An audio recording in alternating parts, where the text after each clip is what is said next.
Hello and welcome to the Other 14 FC podcast. I'm Alex, Crystal Palace fan. And I'm Tom, a West Ham fan. And this is your pod for everything not top six. Tired of your team being last on Match of the Day and not getting the flowers that you deserve? Well, that's about to change because we're about to shine a light on those other 14 teams. What do we have this week then, Tom, for the listeners? So in the second part of our season previews, we're going through the other 14 teams who finished in the bottom half of the table. We've got Fulham, Crystal Palace, Everton, West Ham and Wolves. How you been? Nice, yeah, all good in all honesty. Just been recovering from a weekend camping, so yeah, it was nice. It was a bit too hot weather-wise, but yeah, it's been nice. It was nice. Well, basically, I'm just filling my weekends with shit until football begins. I feel like we've said it every week doing it, but yeah, I guess just wait until it goes. Like, my weight loss journey's still going strong, which is good. Down another kg in a week. I don't know if that's healthy or safe, but yeah, I'm just wasting away here, I guess. I love how you've tried to make it seem like next week has passed, despite the fact we're both wearing the same things, and we clearly said we were recording like back after each other, and I'm not letting you edit it out. Like we're continuing with it. I meanwhile haven't gone forward a week in time. I'm very much still the same. God damn it! Why didn't I think about the clothes? I completely forgot because we took that break and. Because it doesn't matter. I thought we were just going to go crack on, but you decided no, we're gonna lie and pretend that we're a week in ahead. Completely don't know why I did that. So stupid. But yeah, well, that's my plans for this weekend: going camping. Oh my god, I'm gonna edit that out somehow. But yeah. No, you're not. I won't let you. Oh god, cool. But yeah, no, that's because you asked me how my week went. That's why I thought I was on the spot and I had to lie. How's your week been, mate? I don't know, it hasn't happened yet, mate. Oh, that's what caught me off guard. Cool, okay. So yeah, do we need a break or do we just go into our let's have a quick break. Oh, god damn it. Okay, we're back out of our time. my time machine of bullshit. Get into some more team reviews. I'm starting this time with Fulham. Fucking hell, I've fallen to pieces in this last 20 minutes. That time machine's done a number on you, mate. It really has. Cool. I'm starting with Fulham, who finished 11th with 54 points, with a 0 goal difference, and top scorer Jimenez with 12 goals. I believe we have Hugo from Fulham Fan TV to give us an insight of what he's expecting for the upcoming season. Alright guys, Fulham Fan TV here. I'm going to be talking about my expectations and predictions for Fulham in the season 25-26 for the Premier League for the Other 14 podcast. Here we go. Firstly, I'm going to be talking about my expectations. What I finally want Fulham to achieve is hitting that mark to get Europe, whether it be Conference League, Europa League, or even go far and behold the Champions League. Something that Fulham can qualify for, but in Europe would be amazing for us. We've been pushing for it for the last 3 seasons we've been in the Prem. Straight from the get-go, we've been in the race for Europe. We finished 10th in our first season with Marco back in the Prem. Then we sunk down a bit lower to 13th and now 11th. This previous season was the one that we could have got it. We were in a race, a very, very tight one. But we always have a fall-off at the end of the season. So my expectations for Fulham is to be able to have that stamina to push for Europe till the end. I also expect Fulham to make some clinical signings. I believe that we need another striker as Carlos Vinicius has gone. We need a new starting left winger. I love Alex Iwobi, but I do think that we need speed and pace on that left wing. And at the moment, he's not providing us the fight and the pace that we need. I believe that we also need a central midfielder. One of the most important roles that we need is a box-to-box one. I really want Douglas Luiz from Juventus. I think it'll be hard to get as other Premier League clubs still want him, but he would be my top choice for box-to-box midfielder. And we also need a new backup goalkeeper who can try and rival Leno. We recently signed Peter Cech's son, so we'll see where that goes. I reckon he'll be a very, very good prospect for the future. My predictions are a bit different for Fulham. My prediction is we will go far in a domestic run. So I think either that be the Carabao Cup or the FA Cup, but I don't think we're going to win it. I think we need more experience. We need just a few better improvements in certain areas to be able to win a domestic trophy. I think in the Premier League we can push. I think we'll finish between the 10th and 7th mark. I think that we have the experience. I think that we can try and beat our points tally again. And we'll see where it goes. Thank you very much. Please follow the Other 14 podcast. Give me a follow, and I'd appreciate that very much. Fulham Fan TV. Amazing. Thank you so much, Hugo. And yeah, like he said, give Fulham Fan TV a follow also. We'll put links to hit that in the show notes as well for everyone to go ahead. But yeah, I think Hugo had a very level head with everything he said there about Fulham and what to expect and how last season went, in all honesty. If I take it away to begin with, saying he was looking for them to go deep in a cup competition, I think they were really unlucky this year not to go deep in a cup competition. I do feel like it was a fork in the road, that quarter final we had with them, and I think whichever team won that game was going to go, well, probably more towards the final, because it just felt like those teams were pushing it so hard that year. I would agree with pretty much everything Hugo said about Alex Iwobi. Probably isn't the player that's going to be doing the business there. They do need someone to shore it up in midfield a bit more for them, or get box to box like he said, and then it's just being a bit, well, just not dropping off towards the end of the season. Would you agree? Yeah, I completely agree with everything Hugo said, really. I think they've embedded themselves as a Premier League team again after promotion, achieving sort of 10th, 11th, 13th finishes.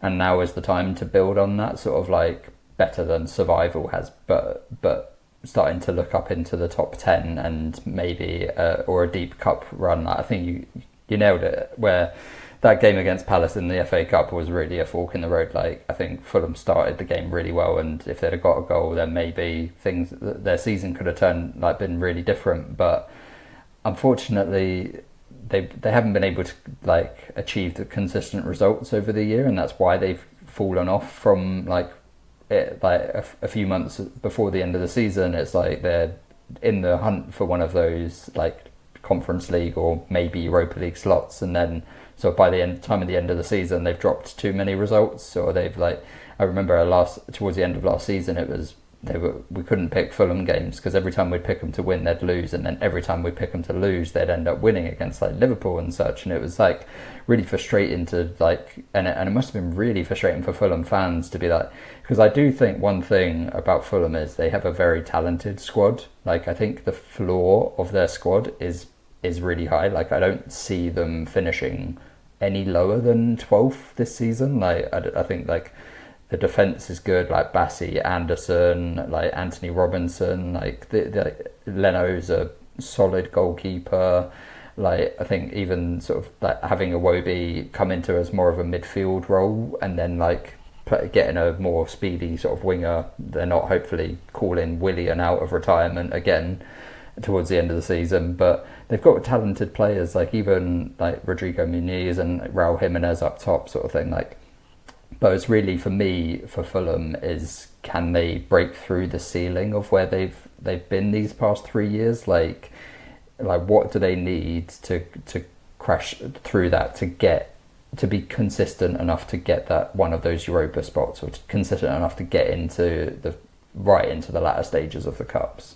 That's the real question, isn't it? Because you look at their squad, and I guess last season they tried to basically fill spots with good Premier League squad players, and they built a foundation. I think we maybe spoke when we started the pod, thinking, okay, they've got a team on paper, well, a squad even on paper that you think could probably do the business, but we discovered throughout the season a lot of them were underperforming at key points and whatnot. So yeah, it's interesting to see I guess if we could answer what that magical thing is to get them to that next stage.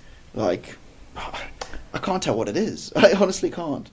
I mean, it's probably an elite central midfielder, as Hugo sort of says, a Douglas Luiz kind of player in the centre of that park who's really dominant. That's someone that I'd be really looking at, and as Douglas, as Hugo also says, a left winger that's a proper Premier League a floor raiser. He's going to have those games where he absolutely runs them. They're hard to come by, of course, but they need to sort of go out and try and get one of those, because Reece Nelson wasn't it Emil Smith-Rowe's not really it. Like, maybe a number 10, but I think you can get away with like Pereira and Smith-Rowe. Like, if you can have someone in the centre of the park who's a bit more sort of like consistent, like and a bit more floor raiser, might let them relax a bit more and like contribute a little bit more sort of going forward. I do think though, like if we review it, like this is like they've got to these sort of like 10th, 11th, 13th finishes, half runs in the cup. Is this Marco Silva's sort of ceiling? Like, I think he's a good manager. I think he's like easily a cut above like relegation manager, but is he a European, like is he going to take Fulham over the line into a European slot? Like, I don't think there's any talk about Fulham fans wanting him out or anything like that, because they know things can be a lot worse off. But I do think at some point you start going, all right, well, they've got a pretty decent squad.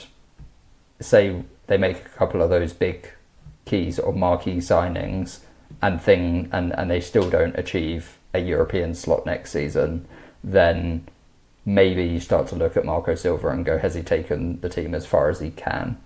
Or do Fulham fans go, well, no, we're happy with where we are for now, give it another couple of years. Like, maybe there's not as much of a rush to get to that end point, because they're only 3 seasons removed from promotion, so they might still have those sort of feelings, like, I might be a little bit more comfortable, similar to sort of how Palace were for so many years. Like, they were very sort of comfortable just keeping survival, ticking along each year, slowly building a decent squad to where they are now. Well, I didn't really want to say it, but it did feel like that. It's always like, okay, we've got the platform, how do we build on it? And until last season, if I'm being brutally honest, I didn't think it was possible to build on it. And then all my dreams came true. In the saddest statement probably ever to come out of my mouth. But yeah, you know what? I see Fulham going on a bit. Do I see him going on a bit of a run? It's hard. It's hard because of what Fulham put us through last season with our predictions. It's hard to gauge what it's going to be like. Let's see how they kick off next season, how it all goes. But I'm probably expecting a bit of inconsistency still, depending on what signings they bring in. Yeah. Anything else you want to touch on Fulham before we move on to Palace? No, let's go to Palace. I'll give them a quick intro and then you can take it away. So Crystal Palace finished 12th last season in the league, 53 points and a 0 goal difference, obviously with a massive caveat that they won the FA Cup. Top scorer in the league was Jean-Philippe Mateta with 14 goals, and I will hand it over to you as our resident Palace fan. Yeah, I guess a lot of what I'm worried about next season is the come down of last season, if I'm being completely brutally honest. Like, we've had, like I literally said, all my dreams come true. We're going to have European football, whether it's Europa League or Conference League, like obviously not known at the moment. I feel like being Conference League could take the shine off it for some Palace fans, which I hope it doesn't. But I don't think we've got enough signings in yet to be able to do both those tournaments. Like, I back Glasner with the right tools and the right squad to probably go on to win the Conference League and go very deep in the Europa League. But we need to sell we need to sell a player. We need to sell one of our top players, get that money in, and get like 5 players in to fill in like squad positions. If I'm being brutally honest, I was certain it was going to be Mark Gahey going at the beginning of the window. Like, I had him going to Liverpool, like, odds on, just get that business done early doors, move on.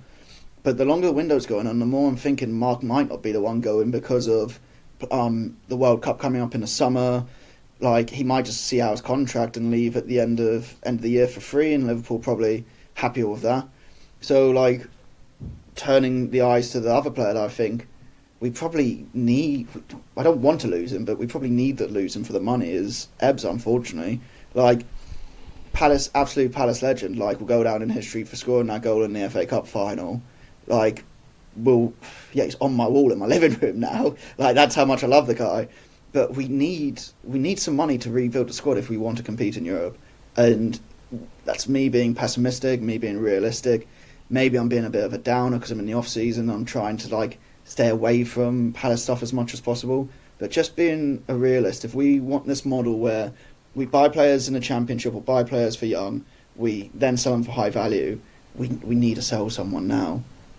Just to build that squad for next year, because our current signings we brought in a new goalkeeper for a bit of competition for Henderson, who, Henderson's got a bad injury record, but he was the hero of last season. Signed a left back for some competition for Mitchell now. Chilwell's gone, which is good, but still he's a 27-year-old Croatian geezer Sosa, who I'd never heard of, if I'm being brutally honest. So we just need more. We need more bodies in, and we need to get over this European shit quickly.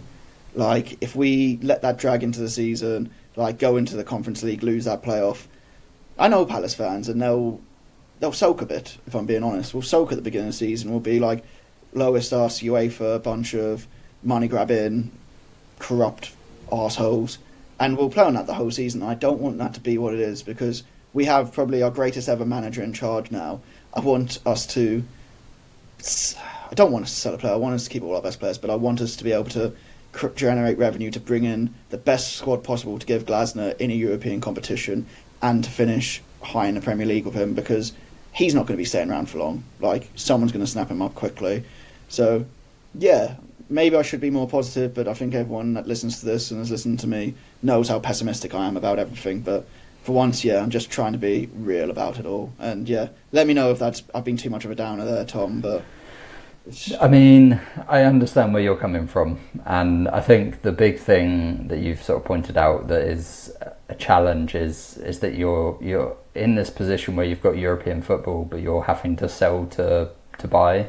When with the arrival of European football, you immediately need another 4 or 5 squad players at least, so putting you in a really tough position. You would hope that the added income from being in a European competition would be enough for you to get three of those players in. Tom, this is half the problem with the Conference League and Europa League stuff. So if we are in the Europa League and you get the group stages, you get straight into the group stage, you get 3 or 4 guaranteed home and away games, and that's revenue coming in.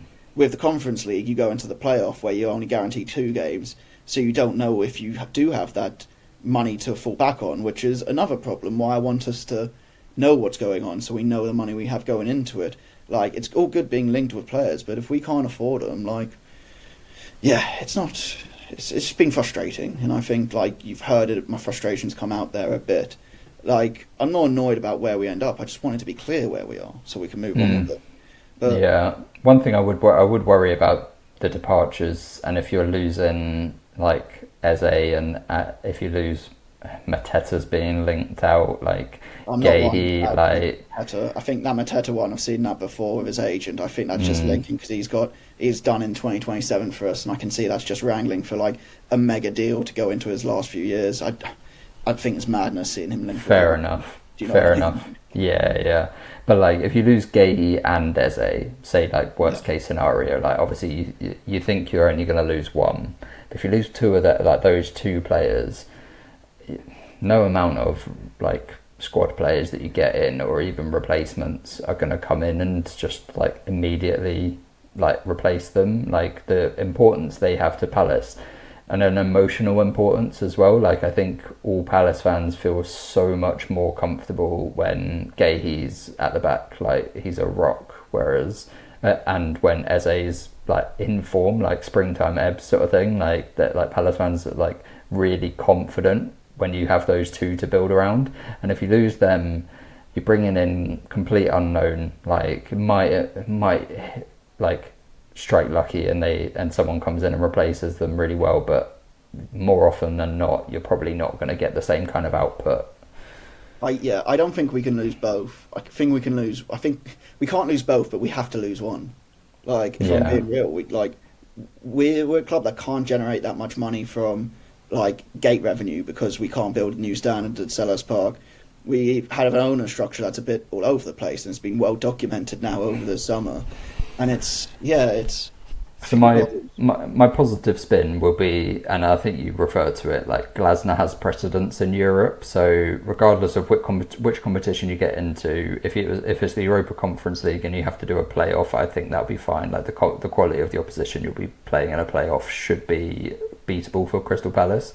And like Glasner has done it with Eintracht Frankfurt in the Europa League, beating West Ham in the semi-final, got them to like beating Barcelona in the round before us, and then winning in the final. Like, he built a team that again didn't have a lot of squad depth. Like, it was generally a lot of players playing Thursday, Sunday, like Bundesliga and the Europa League, but he had them drilled really well, which is similar as he had Palace.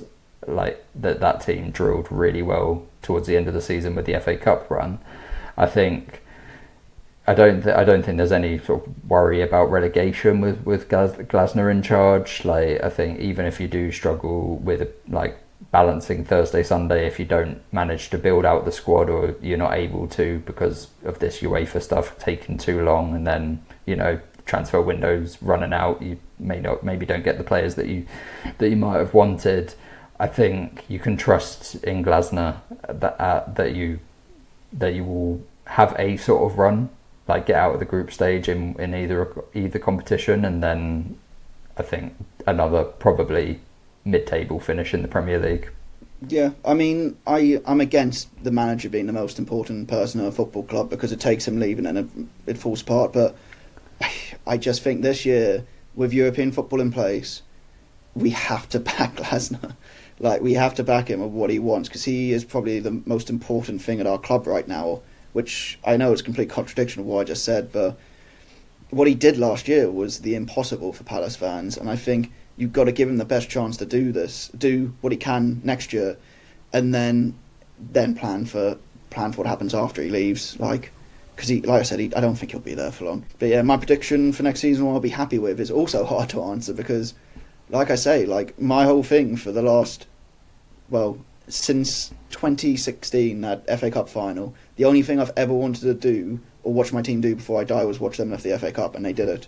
And it's hard to say what I want next year. I'm generally a bit worried going to games. Like, am I going to have the same like joy or the same like willpower to go to games? Like, I will, because the whole thing for me is going to football games with my mum, and like go and sell us like will be 100% that. Having some European away days in mad places, that would be it. But then I'm like, am I going to get the same willpower to be going to away games like I did before?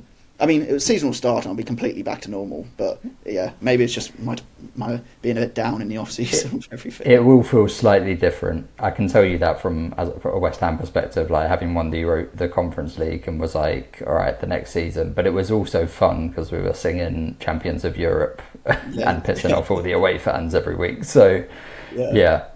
It will feel different, but I think it will be good still.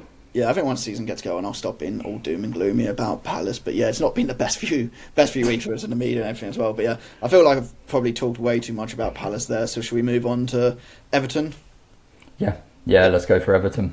Nice. So Everton finished 13th with 48 points and a -2 goal difference, and their top scorer was Ndai with 9 goals altogether. Unfortunately, we weren't able to get a voice note or anyone to write in about Everton, so once again you'll just have to listen to us give our insights of what we thought. So yeah, Tom, do you want to take it away, since I rambled for long enough on Palace there, and everyone's probably sick of my voice?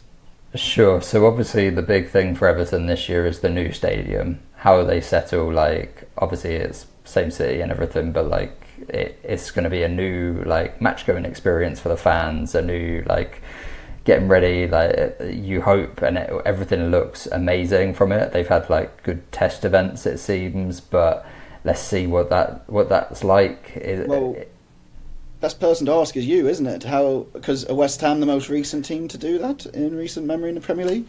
Tottenham moved after us, but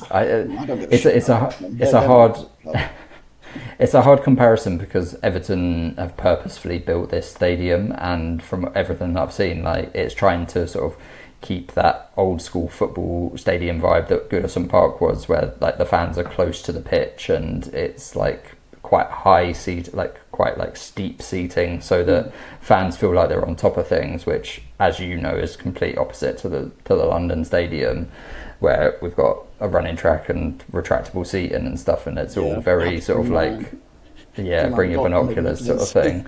So like, I think Everton's transfer to the new stadium will much likely be a lot smoother than ours was, and in Moyes they've got someone with a head of like not necessarily doing that transfer, but being at a team with this big stadium and maybe increased expectations, because I do think for Everton that this summer, like with the new stadium, with the sort of successful return of David Moyes, like the last few months of the season, building sort of like getting good results and everything, they should probably be finally not looking at relegation, like as they have been for what feels like 4 or 5 years now. Like every pre-season, speaking to Everton fans, they've been like, yeah, we're going to struggle again, we'll be lucky to survive sort of thing. Whereas I think this might be the summer and there might be the season where they could start to be like, well, we finished 13th last year, Moyes had us not battling relegation right until the last moment. Could we be looking at a mid-table finish? Yeah, I agree with you completely on that. I think if they were moving to this new stadium and didn't have David Moyes in charge, then I'd be quite worried for them. But as you know better than most people as well, with David Moyes, he's going to keep them solid. He's going to be able to build them that platform, even if it is not going to be the most entertaining football at times. There'll be the dreadful 0-0 draws just to get over the line in games. But if that builds you the platform to get into the top half, well, stay in the league and then push forward to get into the top half of the table, I think all Everton fans would probably take a bit of stability rather than 100%. Yeah, madness. Absolutely. I think Everton fans have been crying out for mid-table stability for years now. Like, they're a very emotional bunch, and they've really struggled with it, with the Dyche years and that. Yeah, as you say, get stability, but then they've had some brilliant moments over that time as well. Not the moments you want to be in. And yeah, to be fair, I've seen enough and talked to my Everton mates enough to know that. Yeah, it has been pulsating stuff sometimes. But yeah, I think that is like what you touched on. It's just the main stuff to take for Everton this year, isn't it? Just settle into the new stadium and David Moyes hopefully keeping it strong. Yeah, I suppose the only other thing really worth mentioning for them is just like how big of a transfer window this is going to be, because of how many outgoings they had at the end of last season. And oh my god, I forgot all about that. That's not even being covered really in the media anymore, has it? Just like... Not really. Like Calvert-Lewin was like one that they were trying to re-sign, and then it seems like that's not going to happen anymore. Like, I think they managed to get Gay to sign in like a year or two contract, which is okay, but he's 35 now, sort of thing. Like they're looking to buy. I think they've got a young Villarreal striker, Tierney Barry or sort of Barney or something that's signed. Yeah, but like it's still gonna they're gonna do a lot of business before the end of the summer, and it's like that's another complication on top of moving to the stadium. Is like that team that finished the end of the season is going to look very different for Everton, I think, than the team that finishes next season, for example. Like, yeah, 100%. I guess Moyes is the manager you want in that situation as well, really, because no matter what he gets given, he's been probably given enough shit at enough clubs to just be like, deal with what you can here.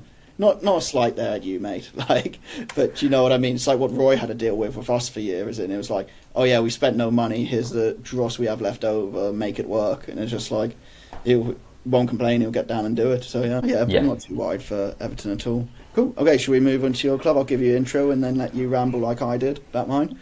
So we have West Ham, who finished 14th with 43 points and a minus 16 goal difference, and top scorer, none other than Jared Bowen with 13 goals. So go ahead, Tom.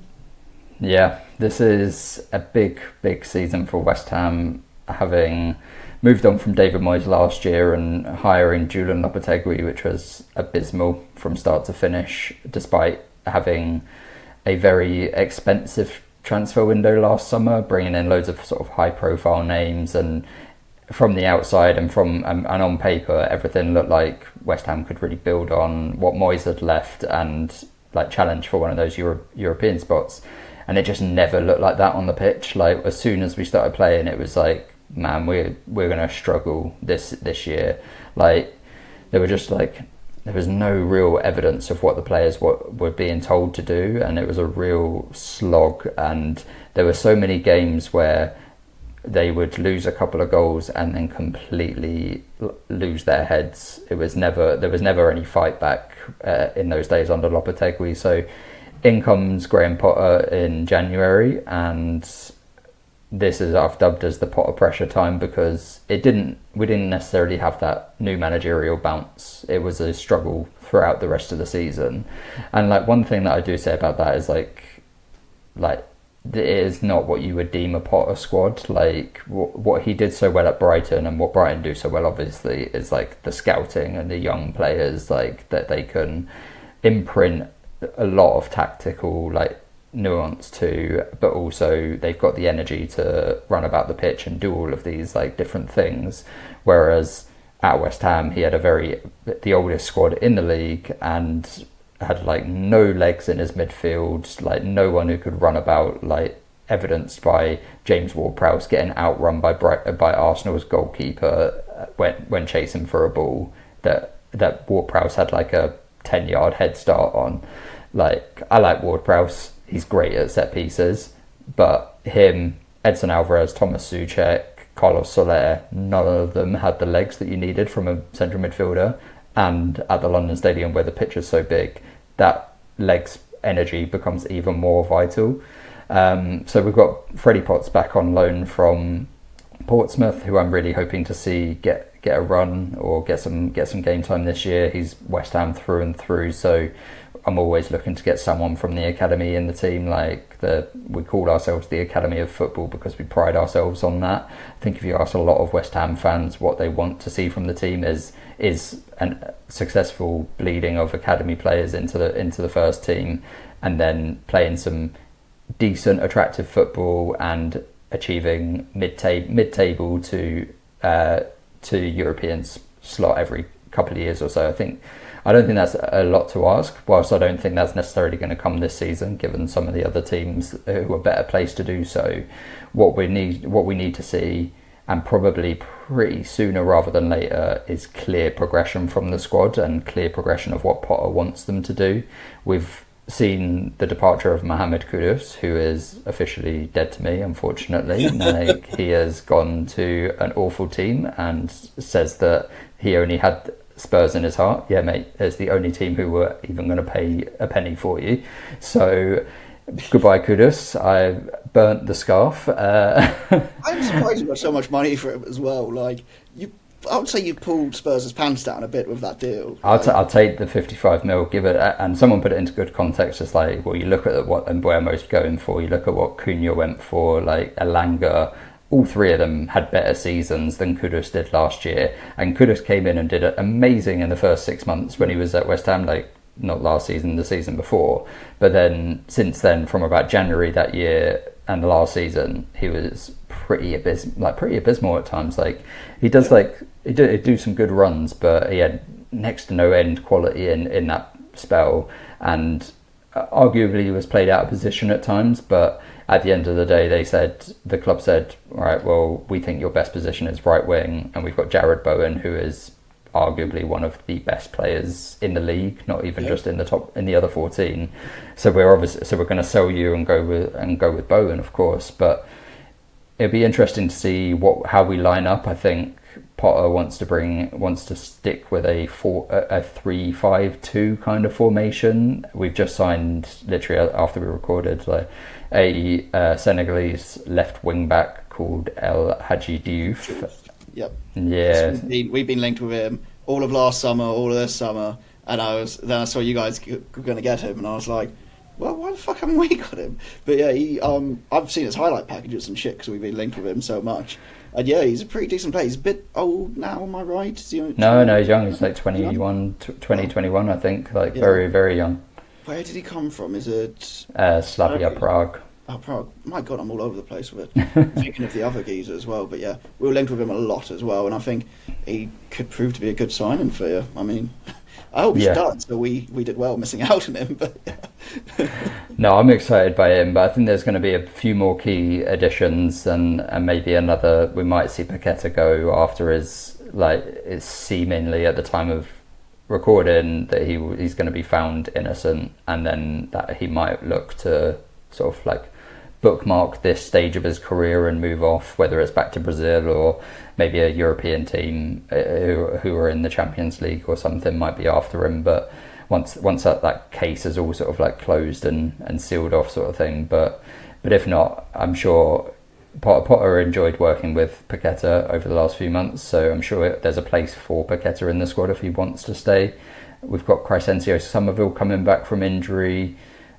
Nicholas Füllkrug's starting the summer fit. Like, let's hope that he can give us something this season, but also we've got to be looking at finding a younger striker to mix with him and someone for the future as well, because as at the time of recording, Antonio's not signed his new his contract offer of a year, because we're basically giving him a pay as you play sort of like deal, given he broke his leg and that. So and Danny Ings is gone, so we absolutely need to find a striker and add to the list of 49 other names of West Ham strikers over the past decade. I was going to say, you got no trouble finding strikers, mate. You're fine at doing that. We'll find the wrong one. Just not good ones. Like. Yeah, we'll absolutely find the wrong ones, but we need to find the right one for once. But my main question before we move off of West Ham for you is, do you think West Ham fans are able to like bookmark, like box off last season, just be like, that's done, we'll move into this next season and give Potter a clean slate? Or do you think that first home game you have, the pressure's on Potter from the beginning, if you lose that and then don't put in a performance, do you think his head's on the chopping block? Not maybe from not maybe from the board, but maybe from the fans. Do you think it could turn sour quite quickly, or not? I probably say yes. There's definitely the chance that it does. Like I think we have Chelsea in our first home game, which is going to obviously be a tough one. They seem to be really good right now. We'll see what they're like in the season, but Potter obviously wants to get one over on his old employers, but that's going to be a difficult challenge. So yeah, I mean, we've got Sunderland on the first game of the season. We expect to get a result out of that, but going away to a promoted team on the first weekend of the season might be a banana skin. Banana skin, yeah, just like you say. What do you think? What do you have looking into the season that's giving you hope at the moment, do you think?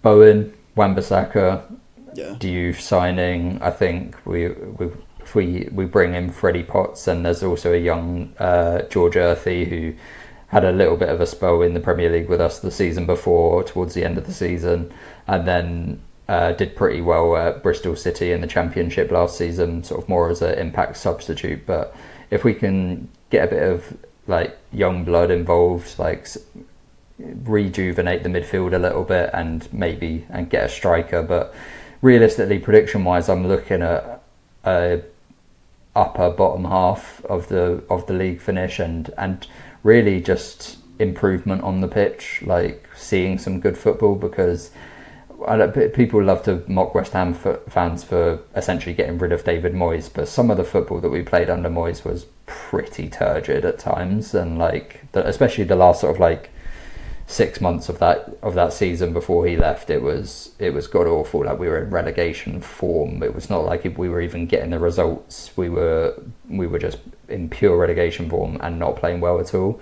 So I think a lot of West Ham fans just want to see a return to playing some good football, which we did see under Moyes at times, but that's Potter's big remit, is turn the side into a younger, more attractive playing, like, and do some more interesting things than we've seen. Yeah, I can see that for you as well. Like, Paul will hopefully get you going. It's just improvement. I mean, I went through that stuff with Roy, watching some of the worst football you've ever seen in your life, and for me as a Palace fan, I was always there like, well, this is what we need to do just to stay in the league. But I feel like that's not really a place that West Ham's ever going to be anymore, really, is it? It's not really. Well, we've been up for 13 years now, 13 years, so really we are a very established team in the Premier League. Like, obviously, any relegation can happen. It almost happened for us this season. If there were a stronger promoted side, who knows? I do think, as we sort of like discussed in our previews for the promoted teams, like they're probably one or two of them might be a bit stronger than we've seen in the last couple of years. So it's definitely wary, keeping an eye below us. I'm not just completely looking up the table, but I do think we've got a talented enough squad that we should be safe, and like we should have our like main focus and getting up the table, finishing a bit higher, and then we're just having one eye on not falling into a trap.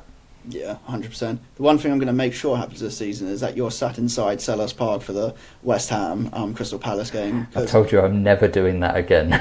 You fucking are, because I'll give listeners an insight. When me and Tom met, 3 years ago, we decided to go to basically Palace, West Ham, 2 years in a row. Both those years it was 4-3 and 5-2, 5-3, and Tom was in the home end for both of those and had a rotten time. The third year he decided not to come, and he beat us 2-0. So I'm making sure you're in that stadium. So I am never coming to Selhurst Park unless you want. Dragging you through into that. But yeah, cool. Okay, and then I guess let's move on to our last team to have our pre-season review on who's Wolves, who finished 16th with 42 points, minus 15 goal difference, and top scorer was Cunha for him with 15 goals, who's now sadly left the club for United for some mad reason. I suppose that's the big question for Wolves, isn't it? Is can they replace Cunha and also Aït-Nouri, who went to Man City? I don't think they needed to replace. Yes, they did. I'm being a bit facetious, I guess. Like, I know we touched on bits where it was like maybe they're playing well without Cunha, but yeah, he was their star man. He kept them in games and won them games at the beginning of the season under Gary O'Neill, where he was their only talisman. Aït-Nouri going, I'm quite worried about that one, in all honesty. Maybe I'm not that clued in with some top 6 football transfers, but I didn't really see that one coming. So when he did go, I was a bit surprised, and yeah, that leaves a big hole in there. Well, on their left side, he is left-sided, left back. Yeah. Fucking, I knew that. And then, it leaves a gap there, losing probably their 2 best players, would you say? Yeah, I would arguably say that those are their 2 best, their standout players. But I think they do have pieces to build on. So the names that come to mind are Strand Larsen, who they turned his loan into a permanent deal after I think he got 12 goals over the season. Especially a lot of those coming in that sort of run towards the end of this, from sort of January onwards. Once Pereira took charge, Strand Larsen really came into his own. The midfield duo of Andre and João Gomes, like really, really good. Like I think they complement each other really well. They cover so much space. Like they're really sort of like both of them have got that dog in them, and they will like put in it like go full force into tackles as well as being comfortable on the ball and turning things over, like dropping into defence and such. And then the one defender that I would call out is Emmanuel Agbadou. Like he seemed like a rock that they could build on, and someone that had a good. I think he came in January, so like sort of like came in and settled pretty well. And I think he's someone that is definitely a quality centre back in the Premier League. So they've got some pieces there, but I'm not sure if they can replace Cunha, and I don't necessarily like the options that they have because they play such a specific like 3-4-2-1 formation, similar to Palace do. But those like 2 behind Strand Larsen are so important, and Cunha was so effective in that role. And the replacements they've got like Manetzi and Bellegarde, like they're okay, they're young, they're talented, but I don't trust them to replace that level of Cunha. So they might have to be looking elsewhere. Sarabia's not gone as well. He left on a free. It's a tough one really for Wolves, isn't it? I think you touched on in your notes as well. Like obviously going on that winning run, which was great for them and kept them in the league, that could get fans' expectations up. And if it goes bad to begin next season as well, it could go into that era, that feeling when Gary O'Neill was coming to the end there. I really bought that run when it was happening. Like I was like the type of football that they were playing. Like they were finishing really well. They were exceeding their XG, but like they were like I believed in the run. I thought that it was something that they could build on. It was sustainable. But then towards the end of the season, once they'd achieved survival, they really just dropped off and almost just like were like done with the season. And and it's like, all right, now in hindsight, was that winning run a catfish, or was it something to build on? Like, time will only tell.